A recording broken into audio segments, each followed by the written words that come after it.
On des rien, on a tout dit. Yes, massif, suspecté KF Baby pour parole inutile, on parle pour ne rien dire en disant rien. On a tout dit et là on est en mode très hip-hop. Très hip-hop. On est vraiment aussi hip-hop. Sur la chaîne, d'habitude, c'est beaucoup de dancehall, il y a du reggae, etc. Mais là, on est très hip-hop. On est avec l'homme qu'on appelle Mr. Perry, ex-péripétie. Souvent, tu es obligé de préciser ça dans les parenthèses. Maintenant, il faut. Jusqu'à maintenant, tu précises. Est-ce qu'il y a des gens qui te disent toujours « Hey, péripétie » Oui, c'est vieux. Sérieux? Il y a des gens qui m'ont connu à l'époque. Ouais. Pour eux, c'est ça n'a jamais changé. Ce qui est Ils drôle. suivent toujours Mr. Perry, il n'y a pas de souci. Mais Alors, quand tu étais Mr. Perry, maintenant, là, plus longtemps que le péripétie. je crois bien. Ben, tu as les habitudes dans la vidéo. De toute façon, mais on va retracer tout ce parcours du coup, puisque rappeur qui est au final dans le game depuis 20 ans. Hein? Ouais, j'ai commencé. La première fois que j'ai enregistré quelque chose, pour te dire, à l'époque c'était underground avec le petit micro de PC, là, tout ça, c'était en 2003. Ouais, ben voilà, on est ici aux 20 ans, donc du coup, on va revenir sur ça. Déjà, premièrement, comment tu découvres la zik? Est-ce que c'est le rap direct ou bien c'est la zik avant? C'est la musique. C'est la musique parce que mon père, c'est un gros fan de jazz. Miles Davis, le batteur, la Billy Cobham, les trucs comme ça. C'était son délire. Donc, il avait beaucoup de vinyles, tout ça. Donc, j'ai beaucoup kiffé ça. J'avais quoi? Peut-être entre 3, quand j'ai commencé à comprendre ce que j'écoutais, entre 3, 4, jusqu'à mes 5-6 ans, tu vois, j'étais vraiment dedans, puisqu'on vivait en France, à Paris. Tu vois, donc tu vivais à Paname d'ailleurs. Oui, et mon père avait l'espèce d'armoire que tu ouvrais avec tous les racks de... Ok, vinyle, etc. oui, exactement. Ah ouais. Donc, et toi, tu kiffais déjà aussi écouter quoi? Oui, déjà, la musique. Et comme le rap, je ne le savais peut-être pas à l'époque, ça a commencé à m'intéresser au début de l'adolescence. Puisque il y a la culture du sampling, donc tu retrouvais des morceaux, des samples de jazz, tout ça. Donc tout ça là, ça a fait mon éducation musicale. Ok, donc en fait ça a été jazz, ensuite hip-hop, ou bien entre les deux, tu as peut-être découvert autre chose? Il y avait un peu de rock aussi, hein. Il y avait aussi un peu de rock, de variété française. Moi, j'ai ma playlist de variété française. Cabrel, mais c'est intéressant parce que du coup, tu es arrivé en Martinique à quel âge? À 6 ans. À 6 ans. Ok, donc effectivement, toute la période peut-être début du ragamuffin, tu ne l'as pas forcément vécu ici, quoi. Est-ce que tu entendais ça là-bas ou bien c'est vraiment quand tu es arrivé ici? Non, c'est quand je suis arrivé ici. Comme mon père, il aime bien s'imprégner de la culture parce qu'il est venu... Enfin, mon père est réunionnais à la base. Ok, d'accord. C'est ta mère qui est martiniquaise? Voilà. Et on est rentré vivre en Martinique. Et lui, dès qu'il arrive en quelque part, il aime bien écouter ce qui vient de là où il se trouve, quoi. Ouais. Donc, c'est là que j'ai découvert les Nègres qui pas qu'à faire la fête sur des cassettes. Donc, les Lyrical, tout ça. Ils avaient un morceau à l'époque qui s'appelait Plita Plitris. Ok. J'écoutais ça, mais je sais même pas si je comprenais, si je voyais l'ampleur du truc. Pour moi, le rap créole, ça n'a jamais vraiment... Pété. Voilà, pété. Mais quand j'écoutais ça, je me disais, waouh, les mecs le font, mais en mode local. Et puis ils rappent vraiment en créole. Tu parlais déjà créole? T'as pas appris en arrivant ou bien? On va dire que j'ai appris avec les parents, enfin surtout avec ma mère qui parle, parce que mon père c'est le créole réunionnais que je ne parle toujours pas. J'ai jamais réussi. Manque de pratique. Ouais, je pense. Et le créole je l'ai appris sur mes jeunes années, mais on va dire que je me suis plus souvent exprimé en français pendant mon enfance et mon adolescence que le créole c'est venu vraiment après. Ok, d'accord. En fait, c'est avec le fait, comment dire ça, vers 2006-2007, j'écoutais à fond le Dipset. Et étant fan de rap, j'ai vu que le créole était tout aussi malléable que le rap, l'anglais américain. Ouais. La taille des syllabes, etc. J'ai dit, le rap en créole. Ouais. Et c'est là que j'ai commencé à vraiment... Parce que d'ailleurs, donc du coup, tu as commencé à rapper en français alors? Un petit peu, ouais. Donc, qu'est-ce qui, d'ailleurs, tes influences qui t'ont donné envie de commencer à rapper? Est-ce que c'est du rap français ou est-ce que c'est du rap américain? Un peu des deux. Alors, après que Nas est sorti avec... il est sorti... Stillmatic? Non, bien avant ça. It was written? Non. Ah oui, je pense que c'est sur cet album-là. C'est mon album préféré d'ailleurs. C'est le morceau avec L'Orinel. Ah, il faut Wonder. Voilà. Ok. Il a sorti ce morceau-là. Et de l'autre côté, je crois que quelques années après, il y a eu Busta Flex, Je fais mon job à plein temps. Donc j'avais. Et puis il y a Supreme NTM qui est sorti. Pour moi, je considère que c'est un classique. Il y a L'école du micro d'argent d'Ayam, que je considère aussi un classique. Donc ouais, c'est sorti en plein dans mon adolescence, tout ça. Ok. Ensuite, après, il y a eu Science Super Crew, etc. C'était un peu plus tard, tu vois. Donc ouais, les influences, c'était à la fois rap américain, rap français, ou rap français à l'américaine. Ouais, puisque Voilà. Busta Flex, on sent le côté. Voilà, Ok. exactement. C'est pas pour rien qu'il avait choisi le Busta, parce Ouais. que voilà, on sentait l'influence quand il rappait. Ouais. Et c'est ça qui te donne envie de commencer à rapper. Donc, même pas. Donc, à ce moment-là, tu es déjà en Martinique, on est d'accord? Oui. Donc, tu es en Martinique, tu commences à rapper, tu rappes quoi? Dans ta chambre? Ouais, j'ai 12-13 ans, je rappe dans ma chambre, je remplis des cahiers à l'époque. Ouais. Il n'y avait pas d'histoire de prendre le téléphone pour. tu Ah. vois, donc je remplissais des pages et des pages et des pages. J'arrivais au collège, je rappais pendant des, pendant des heures les pages que je. Tu vois. Mais c'est intéressant parce que du c'était coup, quelque chose. les gens étaient intéressés par le fait que tu rappes? Ou Oui, bien- puisque en fait, à cette époque-là, même si ça n'a jamais vraiment pris ici le rap, on va dire, le rap de cette époque, les gens trouvaient ça impressionnant qu'un petit gars comme ça qui écrit des pages et des pages et des pages et des pages et des trucs, voilà. Donc, ouais, c'était quelque chose. Et à quel moment, du coup, alors, tu arrives, est-ce que tu commences à t'intéresser, toi, au dancehall qui se fait ici, genre? Oui, puisque quelques années plus tard, je découvre MC Janik, Metal Sound. Ou bien peut-être que Metal Sound était déjà là, mais en fait, il y a des trucs, quand tu es enfant, ça passe à la radio, mais tu calcules pas vraiment. C'est après, tu reviens sur l'histoire et tout ça, te dis.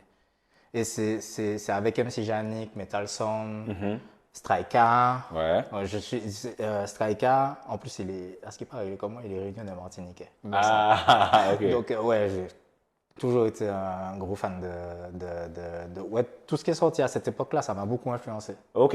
Parce que du coup, donc tu commences à rapper en créole, donc tu remplis, tu fais tes freestyles, etc. Tu enregistres toi-même sur ton micro chez toi. En 2003, non, j'enregistre. Lorsque j'ai commencé vraiment en underground, hein, Ouais. l'un des premiers morceaux qui a atterri sur Internet, c'était sur le Salsa Rhythm. Ok. Le Salsa Rhythm, et j'avais enregistré ça chez Don Shorty. Mais c'est, non, Et c'était en mode PC, micro, machin, en 2003. c'est intéressant parce que tu rappes, mais ton premier son, c'est sur un rhythm. Donc, Je t'ai dit, je baignais un peu dans les deux, tu vois, mais si tu me demandes, je vais te dire que je suis un rappeur. ouais. Tu vois, si tu me demandes, je vais te dire que je suis un rappeur.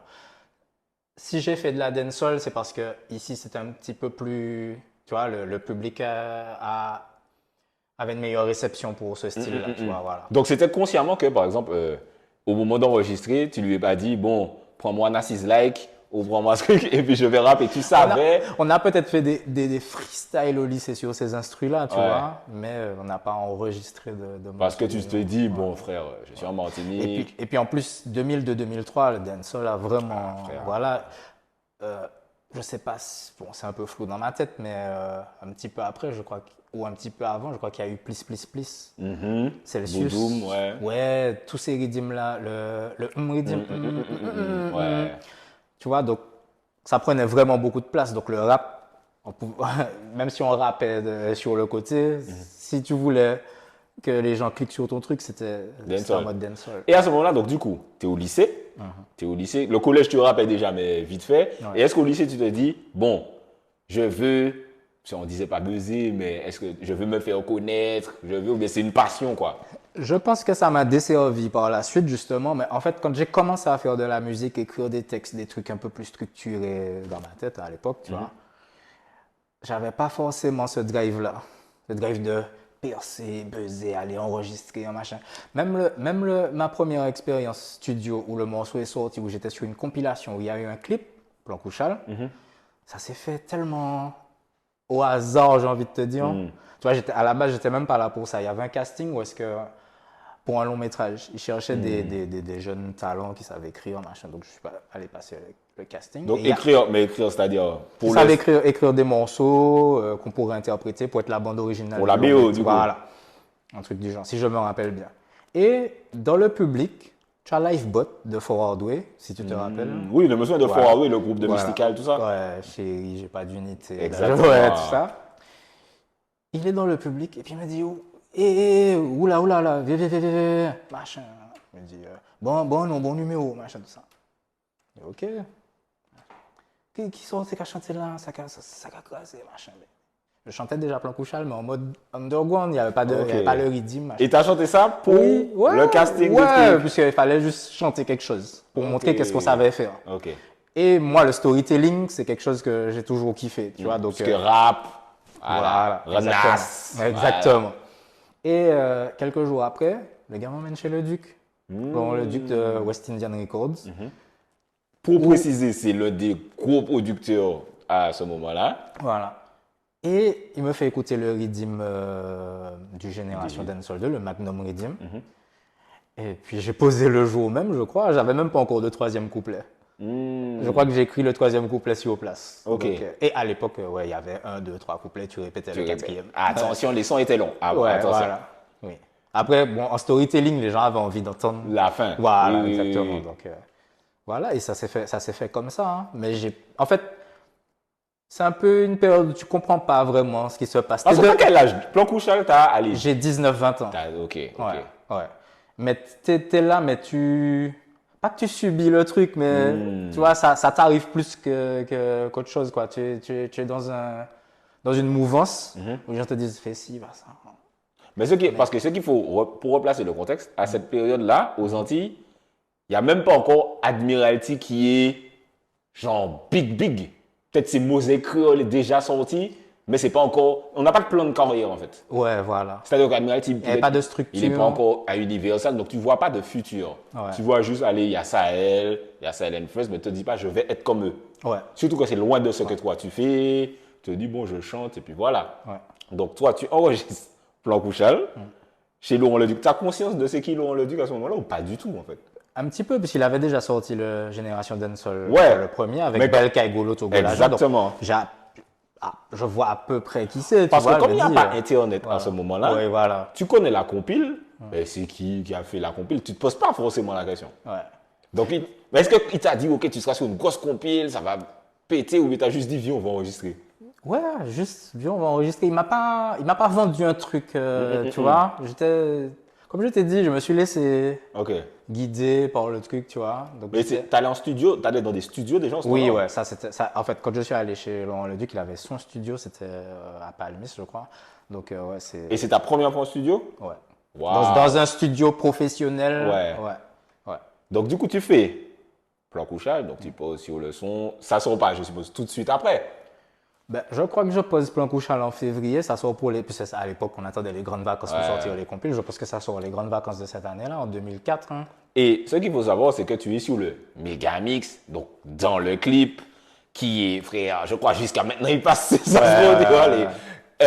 déjà, est-ce que ça t'a fait plaisir de te dire, parce qu'il n'y a pas tout le monde dans le Megamix. C'est une compile, il y a toi, il y a Roth, et il y a Dantologie Mighty Mac, et il y a MD aussi. Et il y a d'autres rythmes sur la compilation qui n'ont pas forcément été mises en avant comme ça. Donc. On t'a quand même choisi. Au final, quand j'ai commencé à comprendre ce qui se passait, je me suis dit, je suis sur le rythme qui va péter. Qui est poussé, voilà, tu vois. Donc, je me suis dit, ouais, ok, c'est vraiment après, quand on te rappelle pour te dire, ouais, on va faire un clip, c'est là que tu te dis, waouh. Mais est-ce que dans tout ça, tu as jusqu'à ce moment-là, tu n'as pas de plan de carrière du tout? Non. Tu es juste, ah ouais, mauvais, je vais faire un clip cool. Ouais. Parce que, et puis, tu sais, j'étais dans un esprit, tu as dû le connaître aussi pendant tes années du campus où toi-même tu rappais, faisais ton freestyle. À cette époque-là, j'avais vraiment l'esprit underground. Tu vois, j'étais vraiment en mode, je fais de la musique, mais c'est pas... Tu vois, j'ai envie de faire ce que je veux, j'ai pas de plan de carrière, c'est pas structuré, c'est pas... Tu vois. Donc, voilà, je suis un peu dans cet état d'esprit-là. Donc, après la compile, j'ai pas rebondi ailleurs, cherché à poser sur d'autres compilations, exactement. C'est ça que j'allais te demander. Partir en France, parce qu'il y a beaucoup d'artistes qui sont partis en France après qu'ils aient fait une compile ici, machin. Donc, c'est ça que je disais, c'est-à-dire que tu as fait Génération Dancehall 2, moi je te découvre là, je suppose, je pense, il me semble que c'est là que je te découvre. Et ton son, déjà, dénote parmi les autres, parce que toi, vraiment, tu racontes l'histoire, machin, il y a le truc, c'est drôle ce qu'il dit. Et la manière de rimer, tu sens que je suis un rappeur. Dans la manière de. Ouais. Maintenant, je me dis, mais c'est évident que c'est un Oui, rappeur. ouais. Mais à l'époque, nous, en tout cas ma génération, on se pose pas la question. Les rimes à 2-3 syllabes, machin. 10 tout ça. euros. Ouais, c'est- machin, ouais, machin. ouais. Tu vois, des trucs. La structure même est rapologique, mais je tosse parce que c'est le toss qui donne à l'époque, tu vois, c'est dancehall. Exact, et puis le rythme. Ouais. Donc, du coup, tu poses sur ça. Déjà, l'impact sur ta vie à ce moment-là. Parce que c'est un petit peu avant l'Internet, l'explosion d'Internet. Ouais. Tout petit Donc, peu avant. en vrai, s'il y a votre clip, il y a peut-être 3 clips de dancehall cette année-là. Donc, forcément, c'est la musique de notre génération. Tu viens d'avoir 20 ans, peut-être 21 maximum. Tout le monde t'a vu. Ouais. Tous tes amis te disent, hey frère, je t'ai vu à la télé, putain, etc., etc. Comme, est-ce qu'il y a un changement dans ta vie de, hey, on me reconnaît, machin, ou bien ta vie change même pas? Un petit peu, mais jusqu'à présent, je me pète pas trop la tête avec ces trucs-là. En fait, ça faisait plaisir à l'époque. Yo, j'ai entendu ton son, machin, tout ça. Mais en fait, je sais pas si, comme je t'ai dit à l'époque, je sais pas si je me rends compte de ce qui se passe. Ok. Je continue à vivre la même vie. J'ai posé sur une compile dancehall, machin, tout ça. Mais quand je suis chez moi, ce que j'écoute, c'est Rap. ouais, Elta Skelta, Ouais. tu vois, des trucs de, tu vois, donc je vivais le truc, mais je l'ai plus subi entre guillemets, tu vois. À part quand on allait chanter, c'est là que tu voyais vraiment l'impact. Voilà, au moins ça. Là, tu voyais vraiment l'impact. C'est quand j'allais chanter non, c'était avant le Coconut, ça s'appelait le Chalet. Le chalet. Ouais, le Donc, tu as fait des prestations oui, quand même. oui, le vendredi. Et les gens qui criaient sur le son, je ne pouvais pas chanter, ça pull up, machin. C'était l'un des sons les plus attendus. Les gens trouvaient ça drôle, tu vois. Ouais. Un mec qui raconte une histoire comme ça, machin. Donc, ouais, donc j'ai dû faire peut-être 2-3 vendredis pendant les vacances au chalet. Ouais, c'était quelque chose. C'est là que tu vois. Et même quand tu vis ça, jamais tu te dis, hey, c'est cool, hein, j'ai envie de faire ça au final. Je sais pas, j'ai pas. Parce que, enfin, voilà, Ouais. meilleure question. Qu'est-ce que tu veux faire de ta vie à ce moment-là, au final? Parce que tu as l'âge où ben, tu es censé, ah, ok, je vais faire ça. Je sais pas. T'es pas ce genre de personne, disons. En fait, quand j'avais 19-20 ans, en 2004, c'est pas 19-20 ans en 2024. J'ai l'impression que la génération qui arrivait peut-être après la tienne ou encore un peu, ils ont une fusée dans le dos. Tu vois ce que je veux dire? Alors que 19-20 ans, on était tellement à la cool, tellement, tu vois. Donc, j'ai pas pensé plan de carrière. Ouais, je vais faire de la musique. Je me suis dit, je vais continuer à enregistrer, tu vois, faire des petits sons, machin. En plus, Internet arrivait à peine. Puisque je me rappelle qu'après cette époque-là, j'ai commencé à envoyer des sons sur. C'est là qu'il y a eu World Music. World Music, voilà, tout ça. 2004, 2005, etc. Donc, je suis retourné dans l'underground, tu vois. J'ai pas pris la tangente.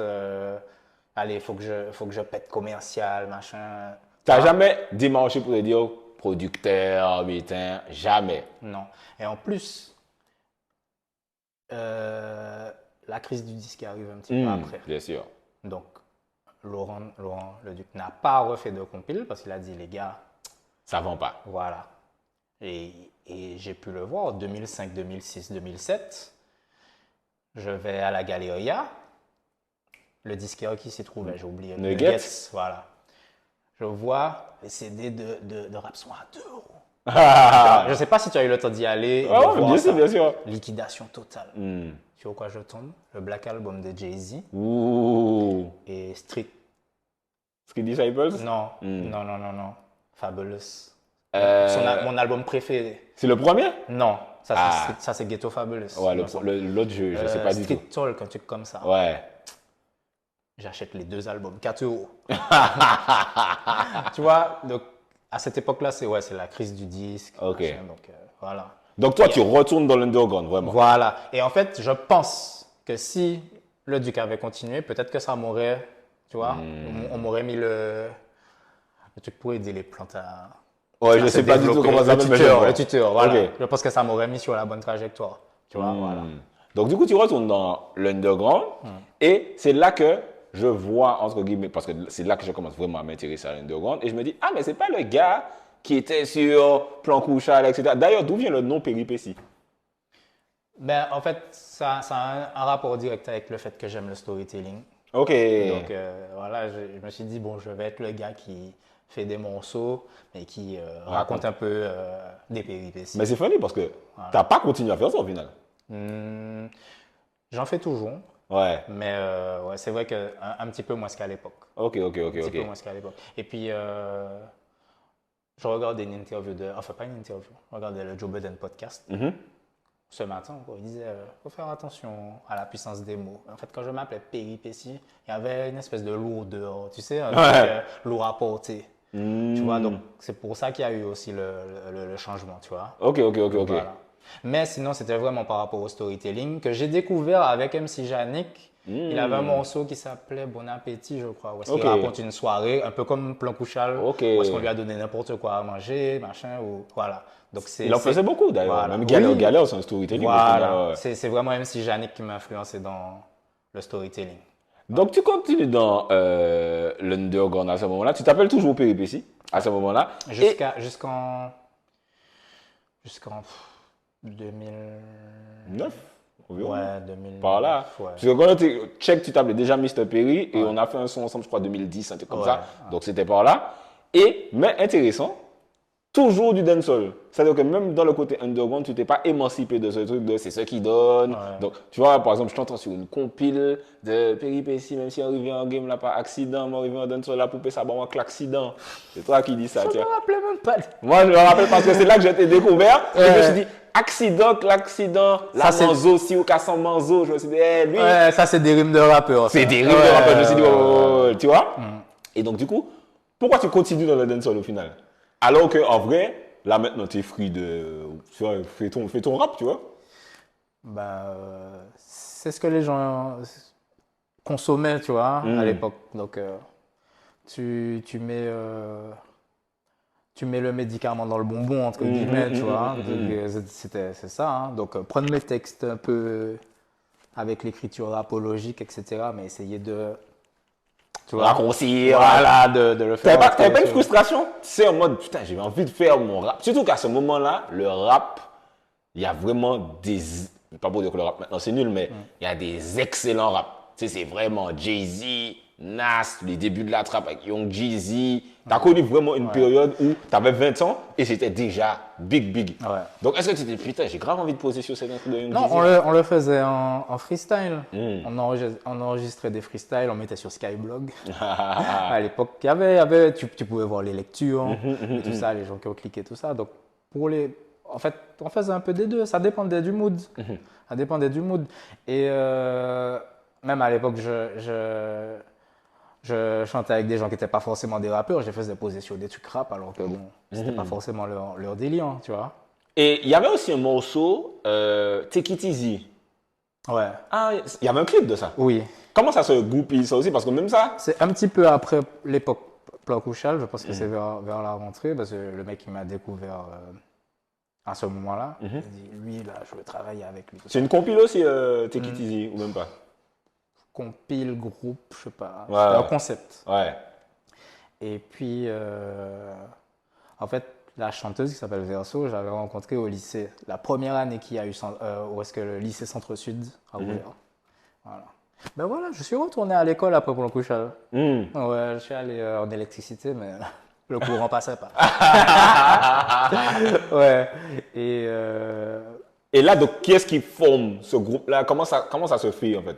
C'est le producteur du projet Ok.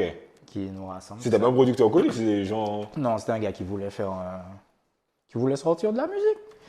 Et on enregistre Saint-Esprit d'ailleurs. Aïe. Oui, on enregistre Saint-Esprit ce projet-là.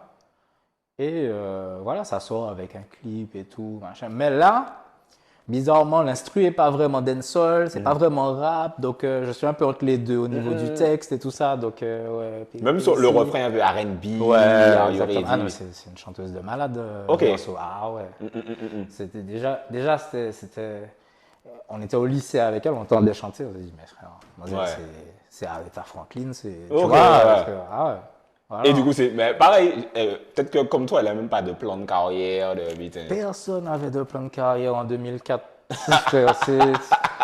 On faisait de la musique, mais en fait, il n'y avait pas d'industrie musicale vraiment pour la vague urbaine qui arrivait à cette époque-là. Totalement, ouais. Tu vois? Il y avait Hibiscus Records, tout ça, mais c'était plutôt Zouk, Mazouk, enfin, les trucs vraiment locaux, tu vois? Mais il n'y avait pas d'industrie vraiment pour. Voilà. Puis ça, c'était un peu avant la crise du disque, comme je t'ai dit. Et voilà. Hein. Et tu étais dans le groupe MSC. Donc, dedans, il y avait Serim. C'est Rim, Don Shorty, Shorty. moi, d'autres. Il y avait. Attends. J'ai oublié c'était quoi son nom, mais il y avait un poteau du Saint-Esprit dedans. Ok. Oui, parce qu'on était au lycée du François ensemble. C'était donc pas Dedes? Mais son nom d'artiste à cette époque-là, je voulais pas donner son surnom comme ça. Désolé, bon. frérot, mais voilà, c'est comme ça que je le connais. Mais voilà, mais c'est lui. Ok. Et ouais, donc ça c'était la grosse époque vraiment underground entre 2002, 2003 jusqu'à peut-être 2007, 2006. Et comment vous vous connectez? C'est juste, on est au Freestyle François. dans la cour, voilà, cypher, des trucs, tu vois, tout, on toastait, on rappait, tu vois, c'est comme ça qu'on se connecte. Et puis un jour, on s'est dit, bon, on monte chez un tel qui a de quoi enregistrer, parce que c'était pas des trucs, les home studios, c'était pas très développé non plus. Ouais. On allait chez Shorty, on enregistrait des sons, des freestyles, machin. Ensuite, on a eu un DJ qui s'appelle DJ Sonic. On allait chez lui, qui habitait pas loin de chez Shorty d'ailleurs, et puis on a commencé à enregistrer chez lui aussi. Et puis on envoyait tout ça sur le net, mais on calculait pas. C'est tu vraiment vois. plaisir, fun. Voilà, et le truc, et le pire, c'est que au niveau des lectures, on voyait, mais ça nous parlait même pas. Par exemple, si on avait 5000 lectures sur un morceau, à cette époque-là, on se disait pas, c'est quelque chose, hein, il y a quand même peut-être pas 5000 personnes qui ont cliqué, mais au moins 1000, 2000 que voilà, tu vois, vas-y. voilà, mais on est à des kilomètres de ça. Nous, on se fait plaisir en fait. Ok. Tu vois, ouais. Du coup, là où moi, alors, donc je te redécouvre sur cette mixtape où tu fais ta dubplate, c'est le truc où il y avait Strike M, DJ Nos, tout ça, j'oublie exactement comment la mixtape s'appelait. À Rivière Salée qu'on avait posé ça. Il y a même Easy dessus. Pas impossible, je me rappelle. Enfin, il était là le jour où j'ai posé en tout Je cas. crois qu'il y a un truc d'éther dedans, un truc comme ça. Ouais. Putain, si je me pose là et que je réfléchis, je vais retrouver ouais. la mixtape, mais je me souviens que c'est là que je te découvre, enfin, redécouvre. Ouais. Et qu'est-ce qui se passe entre ce moment-là et Madin 7? Parce que le moment où je recommence vraiment à te voir, c'est Madin 7. Ah ouais, Taiji, Perry, Serim. Ah ouais, il y a un truc qui se passe. Je crois que la mixtape dont tu parles, c'était peut-être en 2006. Et comme je t'ai dit tout à l'heure, à l'époque, dans le Deep Set, tu as Cameron qui disparaît un petit peu, je ne sais pas pourquoi. Je pense qu'il a dit que sa mère était malade et tout. Exactement. Tu as Jim Jones qui reprend un peu le flambeau, qui sort We Fly High en 2006. Bolune, ouais, en 2006, machin. Donc moi je regarde ça, je dis ouais, machin. Jewels, c'était l'un de mes rappeurs préférés, tu vois. Donc je les regarde, machin. Je dis, oh, petit concept comme ça en Martinique, ça peut le faire. Hein. Ouais. Deep Set. Madin 7. Ouais. Direct. J'ai même pas cherché. Ouais. J'ai découpé le truc des mecs. Madin 7. Et je commence avec Serim. Ouais. J'y arrive un petit peu après. Parce que Serim, du coup, vous êtes déjà dans le MSC. Ouais. Et je suppose que vous êtes en contact et tout. Ouais. Donc tu lui dis, vas-y, on va faire un crew. Ouais. Parce que le MSC, ça commençait déjà à se dissoudre. Bon, c'est La un coup vie, qu'on a commencé au lycée. La vie, voilà. Clairement. La vie sur son compte. Mais on est restés proches, Serim et moi. Ok. Donc on commence Madin 7. On fait un freestyle sur Internet, machin. Là, on filme ça à la webcam. Un morceau qui s'appelle Quittez-moi gérer la vie.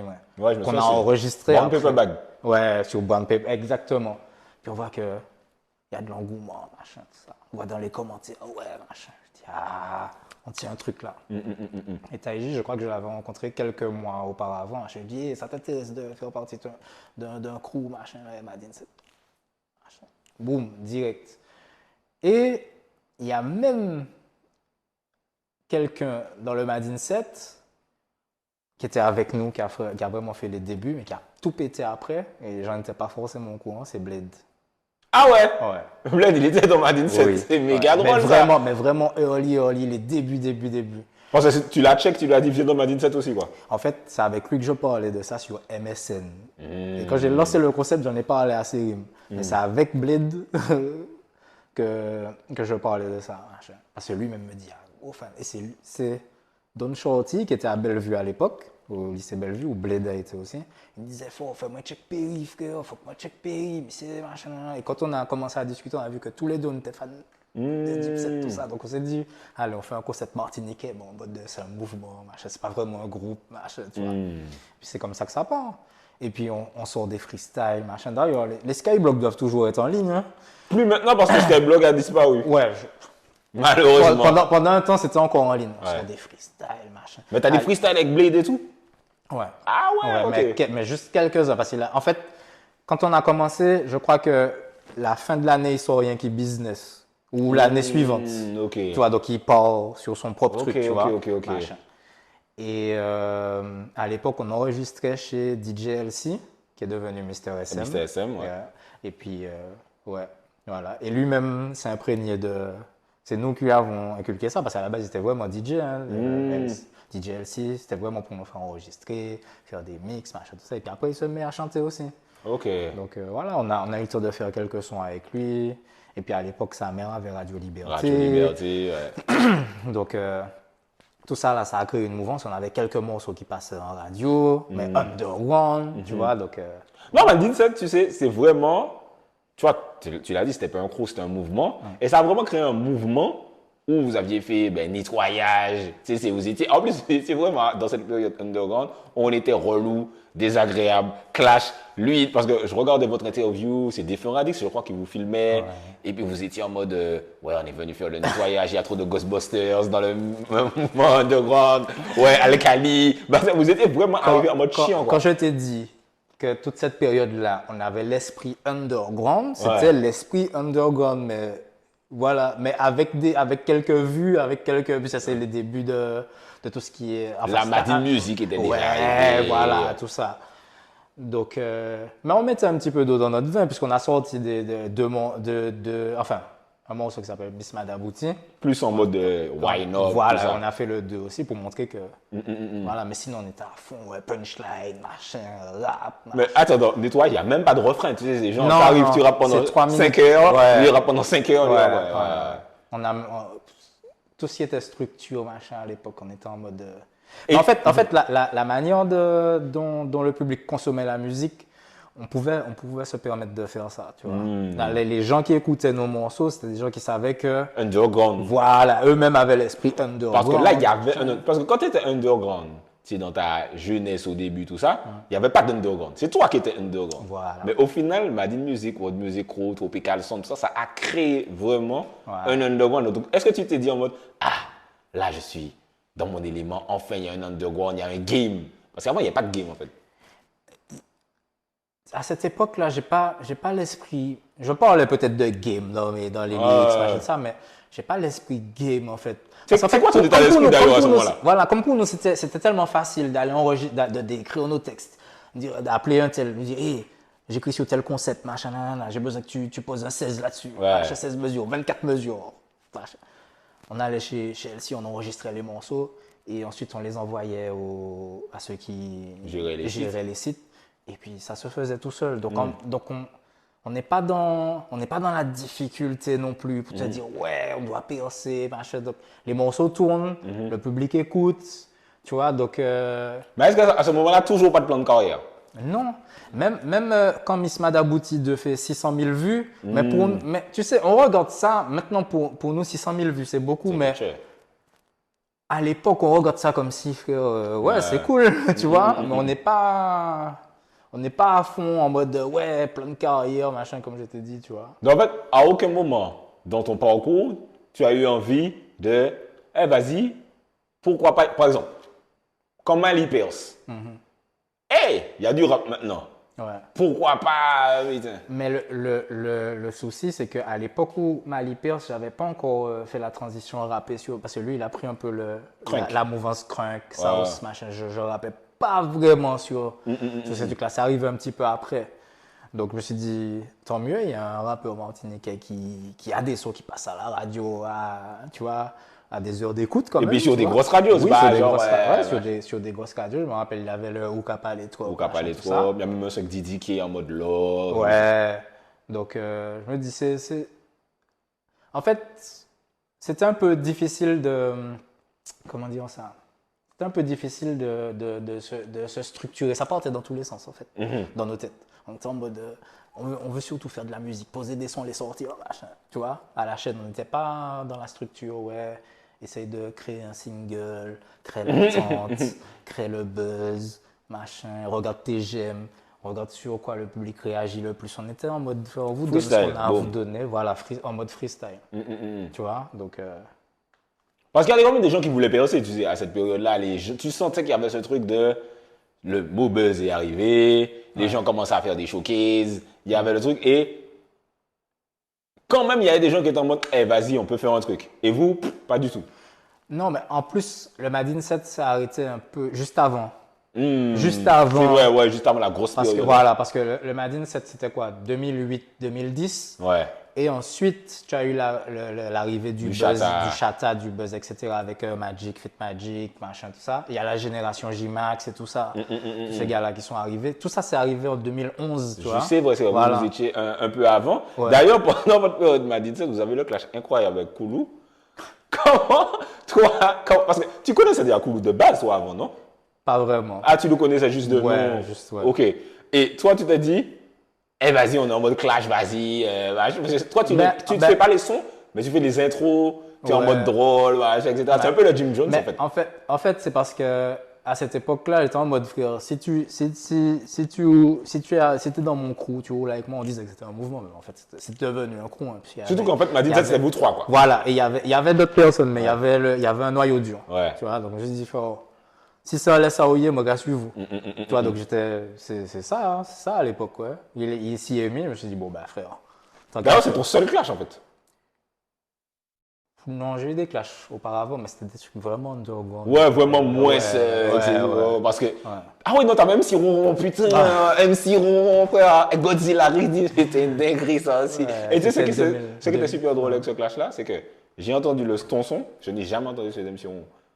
Ah ouais? Je n'ai jamais entendu. Donc, tu sais, c'était les périodes où des fois tu entendais le clash, mais tu te dis, mais ça parle de quoi? Parce que t'es pas internet. Mais en tant que rappeur, toi, la discipline du clash, en fait, c'est dans le truc. La compétition. Ouais. On va vraiment clash. Et toi, le clash, t'aimes pas trop? Ouais, pas spécialement. Parce que être un bon rappeur, ça veut pas dire que tu es un bon clasher. Pas du tout. Tu vois? Je m'en suis rendu compte avec, tu vois, personnellement, je préfère la manière de rapper d'un J. Cole, d'un Drake même, des fois, qu'un Kendrick. Mais Kendrick a su, tu vois, il a su, je sais pas qu'est-ce qu'il a fait exactement. Galvaniser le peuple. Je trouve pas, voilà, je trouve pas qu'il a mieux rappé que tout le monde. Mais pas du tout. Tu vois? Mais j'ai ce débat-là, souvent je leur dis, alors déjà, deux trucs. Drake, on voulait déjà qu'il perde. Oui, ouais. C'est en mode, frère, sur Internet déjà 1 an avant, 2 ans avant, tous les commentaires c'était, ah, fuck Drake, regarde-le, il fait que pleurer, hein, il éduque pas son fils, ah, non, tu vois? Non, en fait, Drake, le souci c'est que depuis l'album où est-ce qu'il y a tous les emojis. Certified Lover Boy. Je pense qu'une partie du... Moi, j'ai décroché à cet album-là. J'ai essayé d'écouter, mais j'ai décroché. Le dernier album que j'ai écouté de Drake, c'est Scorpion. Voilà. Parce qu'il arrivait à servir un peu les gens de notre âge, j'ai envie de te dire, tu vois. Alors que quand il a commencé CLB et le For All the Dogs... C'est pour les plus jeunes. Ouais, voilà. Donc moi, j'avais déjà décroché, en fait, quand le clash a commencé avec... Donc, quand il a perdu, tu vois, pour moi, c'était pas vraiment étonnant, parce que en fait, il avait déjà fait quelque choix de plaire à un public plus jeune, ou est-ce qu'il nous a un peu perdu, les plus âgés, tu vois. Donc, c'est intéressant, tu as écouté tous les clashs ou pas du tout? Oui, ouais. Family Matters, il est chaud ce son, frère. C'est quoi ton clash préféré du coup? Il y a Push Up, il y a Family Matters, il y a Euphoria. Clash préféré, c'est Euphoria. Euphoria? En tant que lyriciste. C'est 100% lyrique, c'est 100% machin. Après, la partie drill de Family Matters, c'est dinguerie, tu vois. Not Like, tu sais pourquoi il a gagné. Et je dis ça aux gens tout le temps. C'est commercial. Le gars a réussi à faire un clash TikTok à l'ère TikTok en étant lyriciste. Même si tu es une influenceuse, tu as envie de mettre des Not Like Us dans ta story. Et ça, c'est comme ça que Drake a battu Meek Mill. Ouais. Parce que Back to Back, c'était un morceau. C'est ça. En fait, c'est un clash qui devient un morceau commercial. Et là, et Drake, là où il a été bête, c'est qu'en fait, c'est ça ton super pouvoir.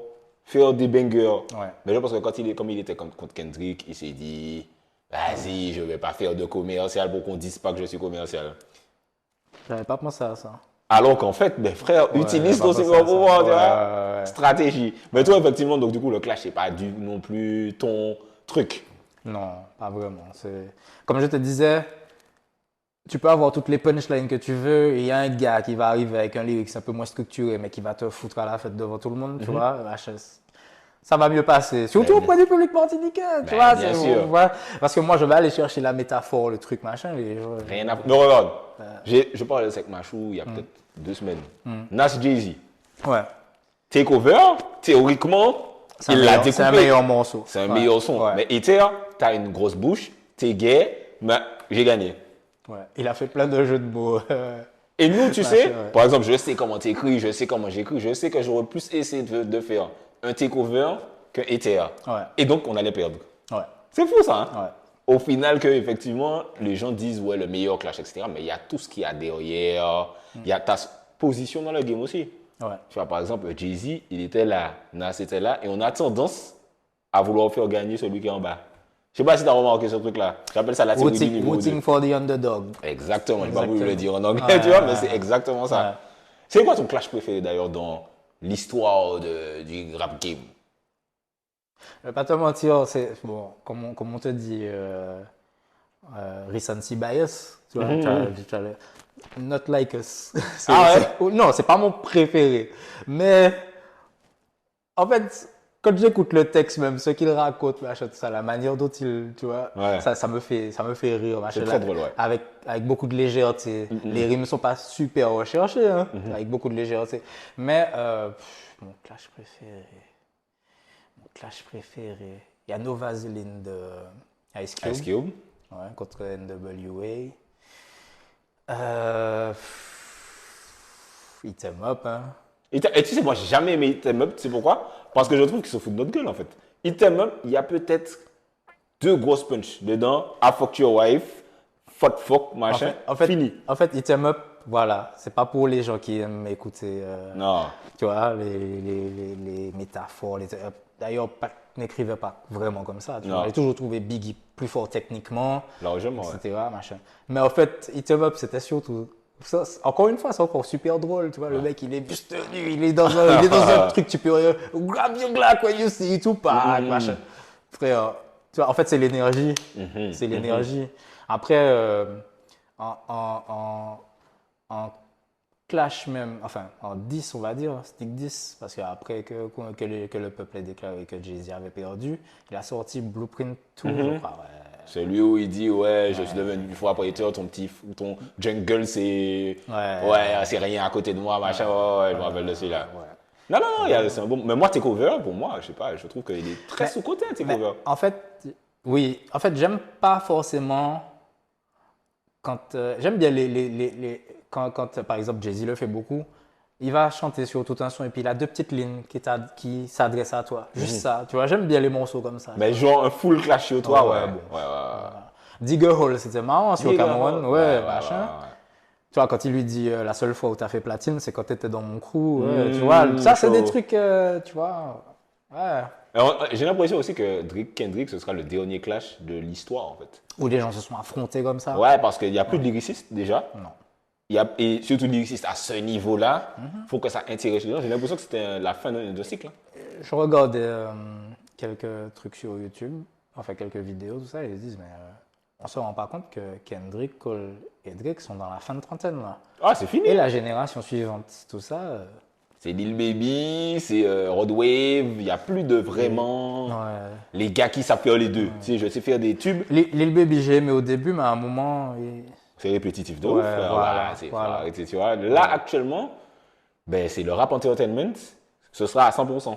Ouais. Et ce que les gens disaient de tout ce qui est Drake, Nicki Minaj, etc., ce qu'ils disaient qui était faux, parce que Drake il faisait les deux, toi qui écoutes un petit peu Scorpion, tu vois qu'il fait les deux, Views, tu vois qu'il fait les deux. Là, maintenant, vous allez voir c'est quoi vraiment le rap entertainment. Hein? Moi, je vais te dire un truc. te scanne les heures. Tu peux rien dire à Drake après ce morceau-là. Rien, frère. Rien. Le gars a rappé pendant 6 minutes sur un sample de Whitney Houston qu'il a flippé 3 fois différent. Frère, arrêtez. Arrêtez. Mais les gens n'écoutent pas ça en fait. Non. Ils écoutaient Started from the Bottom, Hotline Bling, et ils ont fini avec toi. Ouais. Donc forcément, tu vas voir Drake comme le gars commercial. Ouais. Mais si tu creuses dans le truc vraiment... Ouais.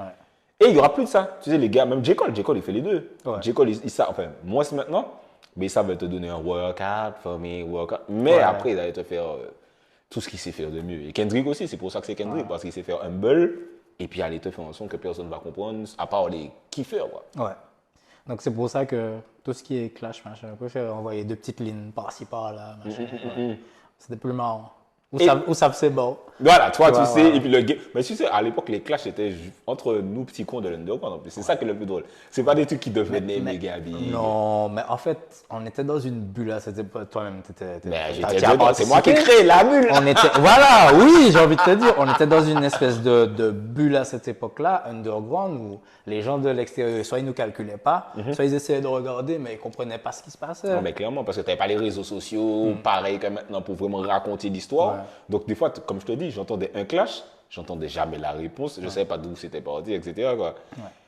Mais toi, en fait, pour moi, quand tu es arrivé, c'était un peu les débuts de Facebook. Donc, on voyait un peu Ouais, il y avait j'aime, l'histoire. on voyait un peu Et ouais. les réactions du public, quoi. Donc, voilà. Et du coup, comment Madin 7 se termine? Pourquoi ça se termine alors que vous auriez pu, je sais pas, essayer de faire. Vous n'avez même pas une mixtape.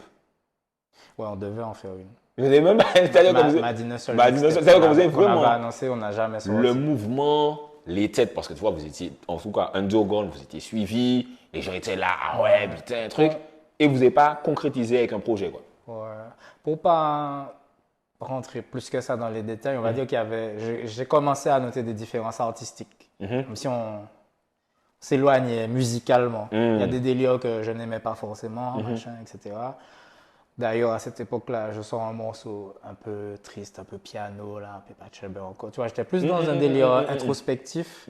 Tu vois, ouais, la page s'est tournée à ce moment-là, tu vois. Et j'ai simplement décidé de... Bon, ça va être un gars ce que je vais dire, mais je me suis choisi, tu vois. Ah, chose myself. Je me suis reconcentré sur moi-même, tu vois. Donc voilà. C'est vrai, c'est l'une des premières périodes où tu n'étais pas dans un crew, en tout cas. Ouais. C'est là la période où tu fais Karma Way, etc. Exactement. Mais c'est aussi que vous avez, en plus, vous n'avez pas du tout le même âge au final. Qui? Toi et Taiji, Sérim a 1 an de plus que moi. ouais, toi Taiji et Sérim, moi. Toi, Sérim, en plus, il était moins sur la musique, j'ai l'impression. Ouais, à cette époque-là. Donc, en vrai, S'il est parti vivre en France aussi. Donc, voilà. Et donc, tu t'es mis plus solo, je fais mes bails. Et tu sais, parce que à cette période-là, moi, ma vision du truc de l'extérieur, c'était vraiment 2010, il y a des clashs partout, les sons, c'est 10, c'est etc. Les punchlines, machin, etc. En plus, on avait annoncé 2010, des ISS 2010. 2010, on était... En fait, on s'est créé une réputation avec le Madin 7 Clairement. que je n'ai peut-être pas assumé derrière l'objectif, frère. Attends, qui ça nous y est là? Mais non, j'arrête. Ouais. Voilà, donc il y a eu de ça, ouais. Parce qu'effectivement, c'est pour ça que je te Et parle. c'est pour ça que je sors Karma Way, c'est pour ça que le morceau s'appelle Karma Way, et c'est pour ça que je big up les artistes qui ont peut-être cru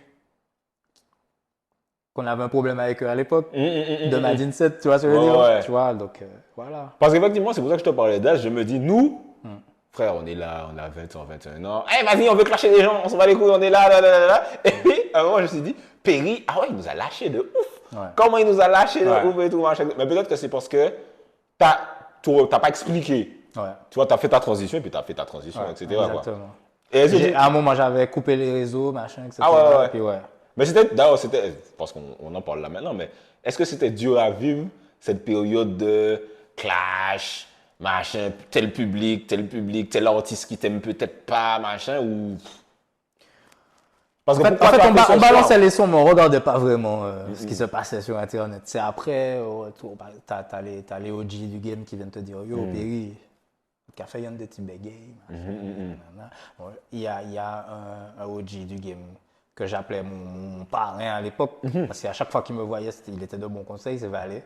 Ouais. Valé me prenait souvent entre quatre yeux. Yo, les gars, Madine, c'est sympa, machin, tout ça, mais t'es petit boîte de l'eau. Les autres, tu vois, parce qu'on était, tu vois. Et ça a fini par faire son travail.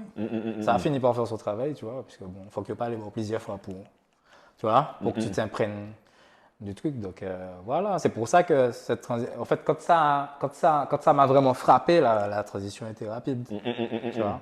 Et après tout ça, du coup, effectivement, tu pars vraiment en solo. Mais est-ce que j'ai l'impression aussi que tu es peut-être moins sur ça? Ouais. Parce que tu annonces une mixtape, finalement, tu ne sais même pas si tu la sors vraiment ou bien prendre du temps pour sortir. Ouais. Est-ce que tu es En fait, fatigué du game, quoi? j'avais annoncé un album. Ah, ok. L'album devait s'appeler Karma, oui. Voilà, puis c'est Karma un thème, machin. Et puis au final, je sais pas, il y avait un petit peu de dégoût, tu vois. Il y avait un petit peu de dégoût. Mais par rapport à quoi ça vient d'où ce dégoût d'ailleurs? De la musique même, puisque pour une première fois, enfin, c'était la première fois que je mettais vraiment les deux pieds dedans. Je me suis dit, allez, je vais faire de la musique. À cette époque-là, quand j'ai décidé de me recentrer sur moi-même. Ok. Mais la réception du public était bonne, machin, tout ça, mais je sentais pas le truc. Il y avait quelque chose qui n'allait pas, soit c'était la conscience, soit c'était, tu vois, mais il y a quelque chose qui n'allait pas. Et c'est quelques mois après que je reviens, j'annonce la mixtape. La grosse mixtape où est-ce que je crois qu'il y a 24 sons dessus. Ok. C'était quoi, Sans Fouter Style? Ouais. Ah ouais, Macaboyan là, sans foutre, Ouais, là. machin, tout ça, que je recommence. Je retourne dans l'underground, machin, tu vois, et que j'annonce cette mixtape là parce que j'avais repris goût. En fait, quand j'ai mis les deux pieds dedans, c'était pour l'aspect commercial, tout ça, mais ça m'a pas plu. Ça m'a pas plu, le côté commercial, le côté business, le côté... En fait, quand tu es dans la musique, soit faut faire des courbettes, soit faut caresser les gens dans le sens du poil. Tu vois, et moi, je sais même pas comment faire. Tu vois ce que je veux dire? Je suis un gars naturel, tu vois, je vais pas essayer de flatter les gens, machin, l'aspect commercial, le côté milieu musical où est-ce qu'il faut être tout le temps bien, ne pas faire d'erreurs, faire attention à ta communication, machin, tout ça, ça m'avait saoulé. Ouais. Ça m'avait saoulé, donc voilà, je suis retourné dans l'underground et sur cette mixtape-là, il y a énormément de rap. Oui, c'est là que j'ai senti que tu t'es dit, ouais, vas-y, je rappe, frère. Ouais. Et c'est vraiment là où je me suis dit, ben voilà, là, tu veux rapper, rap, frère. Ouais. Parce que avant, même avec les gars, tu faisais beaucoup de dancehall toujours. Mais c'est parce qu'il y avait une mouvance. Ouais, voilà. Tu vois, surtout grâce aux rappeurs guadeloupéens, je ne dis pas les trappeurs, les rappeurs. Ouais, il y avait NDI, voilà. etc., ouais. Il y avait cette espèce de mouvance où est-ce que j'étais parti en France, tout ça, j'avais freestylé avec eux. Donc je suis revenu avec l'esprit frais, on va dire, tu vois. Je me suis dit en mode, c'est possible de sortir du son, même si c'est pas tout le public qui adhère, mais il y a un public qui veut ça. Le rap créole en mode punchline, en mode comique, en mode, tu vois, en mode... Donc voilà, hein. C'est pour ça que quand je suis revenu et que j'ai sorti la mixtape, j'étais content de, tu vois, parce qu'il y avait une attente, il y avait un truc, il y avait, tu vois. Et là, j'ai vraiment pris mon pied. Mais d'ailleurs, tu sais, tu parles esprit hip-hop, t'es parti en France, t'as check les gars, rap guadeloupéen, machin. Ouais. Le rap antillais, tu sais, moi, souvent, j'aime beaucoup parler de, entre guillemets, la malédiction du rap antillais. Parce que, tu sais, on a... C'est l'une de mes vidéos préférées où je pense que tu parles des débuts de Young Chang, etc. Ouais. Parce que tu sais, je sais que c'est, que ce soit toi, moi, NDX, Kid MC, c'est des gars où je sais que, frère, on sait ce qu'on pourrait faire, ce que le rap en général pourrait faire si le public était intéressé. Mais le public est intéressé par le rap, mais pas vraiment. Je sais pas si tu vois ce que je veux te dire. Où ils aiment bien nous voir faire des punchlines, des freestyles, mais ils consomment pas forcément ça, quoi. Sauf si tu es un mafia. Sauf si tu es un thug et que, tu vois, par exemple, Blade et Vilpi, c'est des gars qui sont super forts, Boss, qui peuvent faire des gros trucs. Mais l'image... Oui. Il faut le côté street qui va avec. Ouais. Et est-ce que, tu vois, ben, toi qui es dans le rap... Mais justement, les trois gars que tu viens de citer là, je kiffe. Là. Mais bien sûr, moi, c'est des gars... Enfin, comme Blade faisait encore. Parce qu'il va te donner la punchline en mode street, en mode... C'est ça. Tu vois, ils ont trouvé la sauce. Ils ont trouvé la sauce. Little avec ses références... au manga ou à des trucs créoles. Oui. Et puis les métagores de... Blade, et Vilpi, tu vois. Tu sens dans l'écriture qu'il y a... Ouais. Et souvent, je dis, quand je parle de rap, ben en fait, ils le font, mais c'est même pas pour ça que le public les aime. Ouais. Ben frère, les gars il y a une partie d'image, voilà. Blade, par exemple. Blade méga fort, etc. Mais Blade, bien qui business, a pété parce que Il y avait la mouvance. le clip, Ouais. Gustave a mis le clip, tu étais à Fort-de-France, tu étais avec les gars en train de cabrer, tu te dis, ah ouais, putain, c'est chaud. Oui. C'est ça que les gens aimaient. C'est 6ix9ine, c'est comme ça qu'il a pensé. Hein. Tu Hmm. vois, il n'était pas forcément machin, mais quand les gens ont vu son clip Gummo, je crois, avec Exactement. tous les Bloods de New York derrière lui en train de danser, ben, ça crée une mouvance. Ça crée une mouvement. C'est comme Ah, Chief oui. Keef. Ouais. Chief Keef, I don't like. Ah ouais, Chicago, boum boum. Allez, Chicago. Ouais. Et c'est vraiment. Et donc, du coup, ce rap antillais, toi qui es dedans depuis super longtemps, quelle est ta vision sur l'évolution? Tu sais, au début, il n'y avait pas. C'était. Bon, il y a une équipe qui a fait la fête. Ensuite, le dancehall a vraiment pris le pas. Ensuite, il y a une grosse traversée du désir sans rap. Ensuite, tu as Mali. Ensuite, tu as le trap. Mais le rap n'a jamais vraiment sa chance, tu vois. Non, pas vraiment. En fait, j'ai continué à rapper, mais en mode freestyle sur SoundCloud. Tu vois, tu envoies ça pour ceux qui kiffent. Et est-ce que c'est vois. limite? Parce que moi, je sais que moi, j'ai vraiment les deux cultures. Parce que, ouais, j'ai grandi, dancehall. Ensuite, j'ai découvert le rap. Toi, c'est l'inverse. Ouais. Toi, c'est rap, machin, etc. Mais malgré ça, je me suis quand même dit, putain, c'est dommage que aux Antilles, à part Fokli, on n'ait pas un rappeur qui soit un rappeur. Tu sais, c'est que du trap. Ou un rappeur qui va poser sur des instrus trap pour donner Oui, pour essayer, bon, allez, vas-y. De la même façon que tu faisais du dancehall, on va poser sur du trap pour, bon, alors attends, tu aimes le rap, mais seulement sur cet instru-là, donc je vais te le donner dessus. Est-ce que c'est pas frustrant, quoi? Parce que pour moi, il a fait énormément de sons avec lyrics. Comment il s'appelle déjà? Ponder. Ponder, Ponder, oui. pour moi, c'est un rappeur. Ponder, c'est un rappeur de base, tu MJ vois. revendique. Mais il a trouvé une La sauce sauce. aussi. Et ça a marché pour lui. Sans forcément se travestir. Hein. Je trouve qu'au niveau texte, ce qu'il raconte et tout, j'ai beaucoup kiffé, tu vois. Mais ce qui est important aussi avec Ponder, c'est que, frère, l'image était là. Oui, aussi. Tu vois, Aussi, c'était plus Mike sans Ouais. les locks. Ouais, Là, c'était ouais. Ponder Mike, j'ai les locks, j'ai les lunettes, mon cabré, mon café. Tu vois, ouais. il a donné ce truc-là aux gens et je me dis, putain, est-ce que c'est vraiment comme si aux Antilles, tu peux pas faire autre chose? En France, tu peux avoir Youssoupha, Aurel San, là, t'as qui le gars là joue, Alpha One, t'as d'autres, Nekfeu, t'as plein de rappeurs. Mais comme je l'ai dit, toi, tu as souvent des analyses assez pertinentes. Tu avais fait une vidéo, pourquoi ton chanteur préféré ne perce pas, un truc comme ça. Ouais. Tu as décortiqué le truc, mais c'est exactement ça. Les gens, c'est. En fait, avec Internet, quand Internet a vraiment explosé, tout est devenu très en surface, très superficiel, etc. Les gens, c'est l'image d'abord, ensuite la musique. Tu vois, les gens, si tu t'arrives avec un look qui leur plaît pas forcément, on peut peut-être écouter, mais il ne faut pas rester sur toi. Il faut qu'ils pensent que tu es chaud, il faut qu'ils pensent que tu es. Tu vois, que. Soit t'es chaud, soit par exemple, Izzy Kenenga, c'est l'inverse. Ouais. Tu dois être cool, la conscience, t'as la guitare, machin. C'est vraiment. En plus, lui est arrivé dans une période où on avait besoin de ça. Exactement. Ouais. Ah ouais. Donc en fait, ouais, c'est super important, l'image, le personnage. Par contre, je déplore le fait que cette scène-là soit un peu. Peut-être que c'est moi qui ne suis pas, mais tout ce qui est Colobar, Stevie Mai, tu sais, cette vibe bi-caribbean, un peu troubadour, machin, tout ça, ça sent Ouais. un peu. Ben, Voilà. je pense que c'est. Pour moi, la musique, c'est un signe des générations. Et je pense que notre génération, la génération là qui. Et toi, nous, c'était. On avait 20 ans en entendant de musique. La génération qui a 20 ans là maintenant, c'est Bouillon, C'est Chata. c'est Chata, c'est OK, Morane Voyer, Ouais. mais c'est tout. Elle aussi, elle a trouvé. Elle sait. Ben, c'est Bi-Caribbean, tu vois, c'est Bi-Caribbean, mais 2.0. Ouais. Je vais te donner le Zaboka, je vais te donner le sentimental. Donc tu vas kiffer. Je vais faire mes petites singles à côté pour mes fans qui vont venir à mes concerts. Mais voilà le gros Zaboka pour tout le monde. Ouais. Et ça, c'est. En fait, maintenant, la musique aux Antilles, c'est méga compliqué parce que saturation. Tu sais, avant nous, on arrivait, il n'y avait pas beaucoup de gens. On avait l'impression qu'il y avait beaucoup de gens. Puisqu'on disait, tout le monde qui a chanté actuellement, machin, etc. Mais comparé à maintenant, mais rien à voir. Nous, tu étais fort, tu ressortais. Ouais. Par contre, quelqu'un qui m'a beaucoup surpris dernièrement, parce que je ne m'attendais pas à un tel virage, si on peut dire, c'est Meryl. Tu veux dire par rapport au fait que maintenant, elle fasse des sons plus Plus locaux. Ouais. Mais je kiffe toujours, parce que tu sens que l'écriture reste. Ben, tu vois? J'ai une vidéo qui doit sortir, que je n'ai pas encore sortie là, parce qu'au moment où on enregistre, la Martinique est en train de brûler.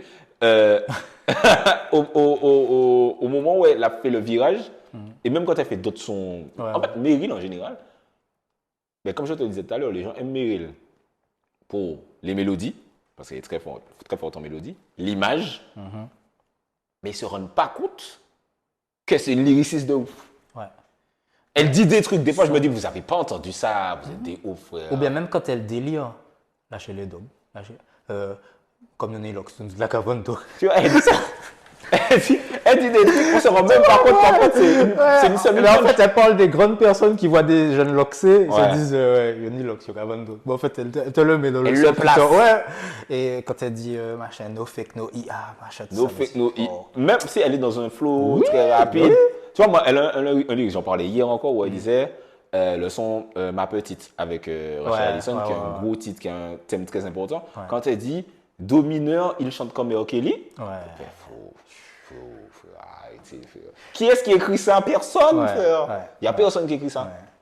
Mais comme les Américains disent, ce sont des trucs qui vont over. Over your head. Ouais, ouais. En fait, c'est des lyrics, c'est des rappeurs Ouais. pour rappeurs.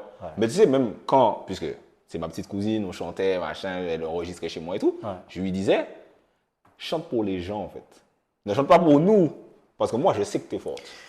C'était ça le souci qu'on avait aussi à l'époque. Hein. On chantait Oui. pour nous-mêmes. Bah, bien sûr. Dans tous nos délires de punchline, de rap, de machin, hein, on chantait pour nous-mêmes. Et c'est pas des trucs qu'on aurait pu monter sur un podium et chanter. Jamais. Il n'y a pas de refrain, frère. Ouais, pas de refrain, on rappe, on machin, on a combien de métaphores, ouais. machin, tu vois, voilà. Et très vite, tu sais, parce que moi, j'ai une grande sœur, elle me disait, oui, mais le refrain, il est où? Et quand elle m'a dit ça, je me suis dit, ah ouais, pas con. Parce qu'en fait, comme moi, j'ai cette culture dancehall aussi, j'ai commencé à dire, ok, bon, attends, je vais essayer de chercher le refrain, etc. Là où, ben, il y a des gars, ils n'étaient pas sur ça, tu vois. Par contre, à un moment où tu as réussi à associer les deux, quand tu as sorti ton son avec Mafieux, La chatte de ta mamie. C'est ça, mais c'est fait exprès. Ouais. C'est parce que si tu écoutes bien, les remixes jamaïcains, ça n'existait pas avant. Ouais. Donc moi, j'ai pris un cap de la fouine et j'ai fait un remix jamaïcain. J'avais la vision déjà, tu vois. Ouais. Mais ça, inspiré par qui? Kanye West. Tu vois, là où rien à voir. Ouais. Tu entends la chatte à ta mamie, j'ai la grippe à la grippe Aïka. Ouais. Jamais tu te dis que le gars est inspiré par Kanye West. Ouais. Mais en fait, si le sample, mais on ne sample pas. Ah, mais je vais prendre cette voix-là, je vais la mettre sur le Hard Drive Redeem et ça va passer en boîte. Exactement. C'est fait exprès parce que, frère, même si tu m'aimes pas, c'est pas moi qui suis sur le refrain. C'est la fouine. Ouais. Donc, et en fait, c'était calculé. On était obligé de faire des calculs pour essayer de passer en boîte, frère. Alors là, tu mets le doigt sur un truc encore plus délicat, c'est quand tu sors quelque chose et puis la personne ne clique pas parce que c'est toi. Ah, mais ça, c'est l'histoire ça- de ma vie, frérot. Ah oui, oui. Ça, c'est l'histoire de ma vie. T'inquiète pas, je ne participe pas forcément au débat, mais j'observe tout, donc je vois tout. Non, mais est-ce que des fois, tu te dis, le public martiniquais, c'est l'un des plus compliqués du monde? Ils sont pas compliqués, ils sont très simples en fait. Il faut leur donner un truc. Mais comme tu disais, c'est au refrain. Il faut leur donner l'accroche. Ouais. À partir du moment où tu as l'accroche, ce que tu diras dans le couplet, peut-être que certains vont l'entendre, mais en fait, la majorité du public, sauf si tu as vraiment un couplet avec un flow qu'ils vont vraiment suivre, machin, tu vois, l'essentiel, c'est l'accroche. Mais c'est Dans le compliqué refrain. de faire ça. Oui. Ah, ça, c'est frère.